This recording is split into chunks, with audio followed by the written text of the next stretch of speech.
Assalamualaikum warahmatullahi wabarakatuh. Hello everybody. We are from group 3. Allow us to introduce ourselves. The first to introduce, my name is Rafika. We are from the English Education Department, Faculty Teacher Training and Education, University of Al-Wasliyah Medan. Next. Yeps, benar sekali. Kami akan menjelaskan hasil diskusi kami tentang 8 keterampilan dasar mengajar, terkhusus keterampilan bertanya dan keterampilan mengelola kelas. Baik teman-teman, saya akan menjelaskan lebih dulu tentang apa sih itu keterampilan bertanya. Kemudian akan dilanjutkan Nurul Hidayah Nabujing dan ditutup dengan penjelasan keterampilan pengelolaan kelas oleh Aulia Aziza. Baik, mari kita mulai. Keterampilan bertanya atau questioning skill merupakan keterampilan yang tidak dapat dipisahkan dari kegiatan belajar mengajar.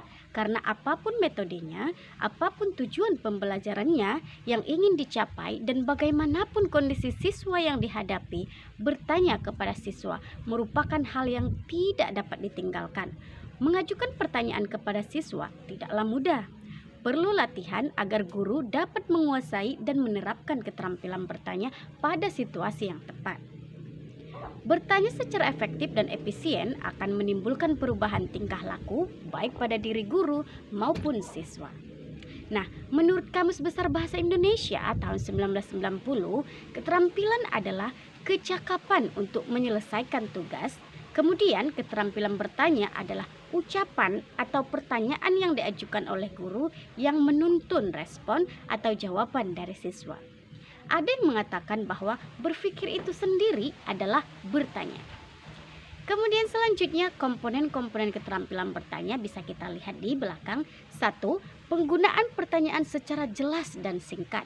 Yap, itu sangat kita butuhkan sebagai guru. Karena apa? Pertanyaan kita yang jelas dan singkat akan mudah dipahami oleh siswa kita. Yang kedua, komponennya adalah pemberian acuan.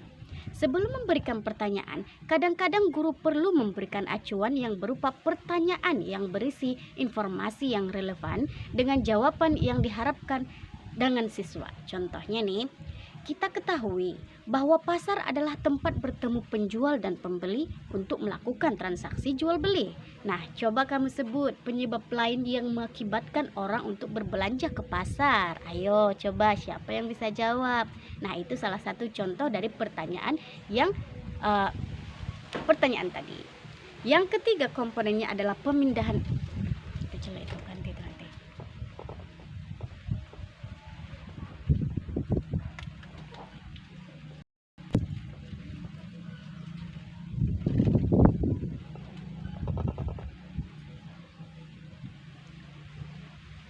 Yap, itulah dia salah satu contoh dari pertanyaan yang memberikan acuan. Kemudian komponen yang ketiga nih teman-teman.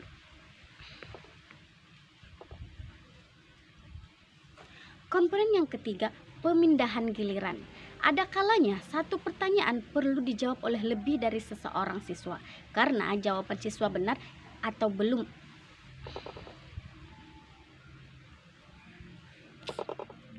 lebih dari seorang siswa karena jawaban siswa belum tentu benar dan belum tentu memadai.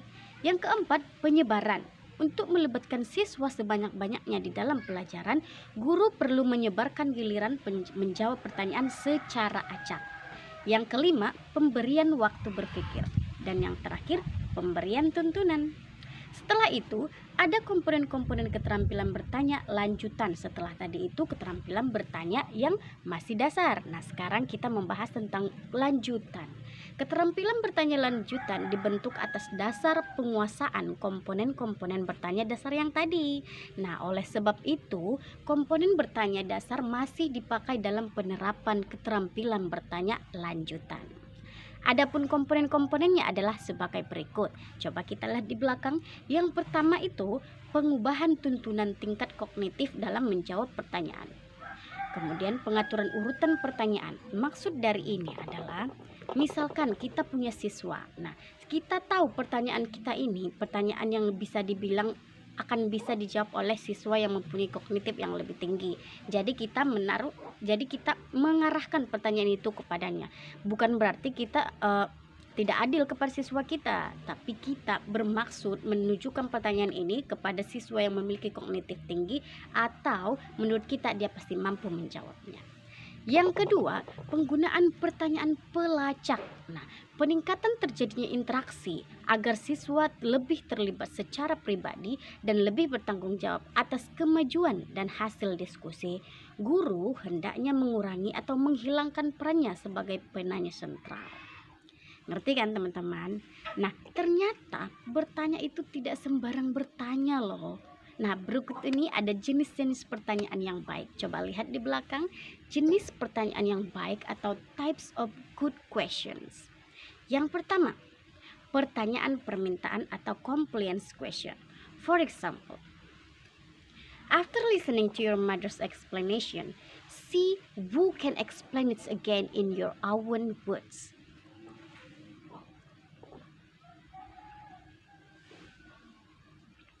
Yep. Yang kedua, pertanyaan retoris atau rhetorical question. For example, if you fail in doing something, will you give up? Or will you keep trying even though the results are not yet visible?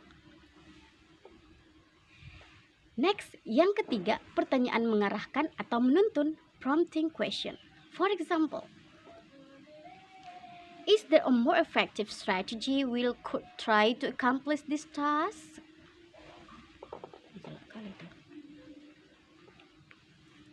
Is there a more effective strategy we could try? Is there a more effective strategy we could try to accomplish this task? Selanjutnya, pertanyaan yang keempat yaitu pertanyaan menggali atau probing question. For example, there is a friend of yours who has social problems and you have also felt that way before but now.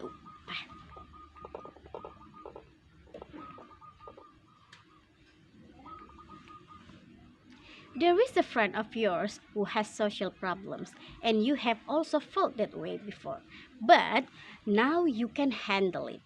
Can you share your experience of facing similar problems before with your friends so that he doesn't give up too? Pertanyaan selanjutnya nomor 5 yaitu pertanyaan pengetahuan atau recall question or knowledge lag question. For example, can you name some key facts related to this topic?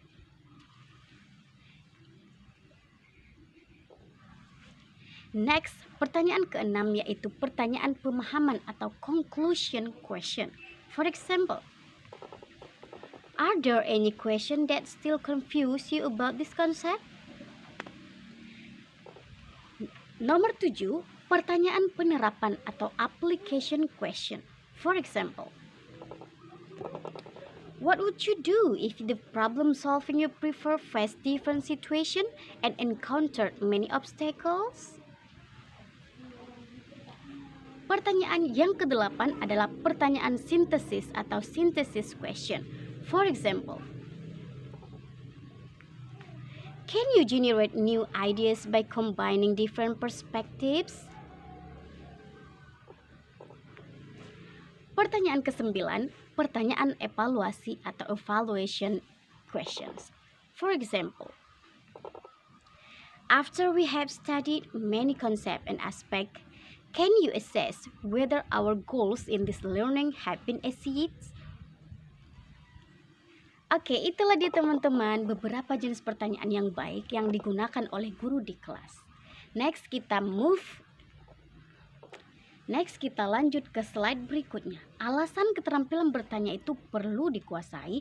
Beberapa alasan mengapa keterampilan bertanya perlu dikuasai adalah: yang pertama, guru cenderung mendominasi ceramah dalam kelas.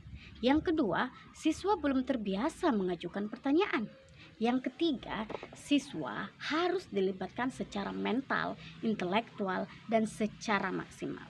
Yang keempat, adanya anggapan bahwa pertanyaan hanya berfungsi untuk menguji pemahaman siswa. Yang kelima, tempat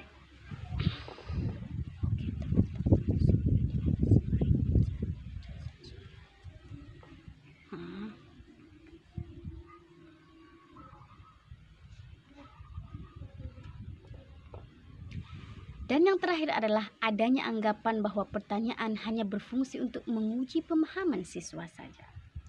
Oke teman-teman, sampai di sini akhir slide penjelasan saya. Selanjutnya akan dijelaskan oleh Nurul Hidayah Nabucing. Silahkan Nurul. Udah tuh bisa.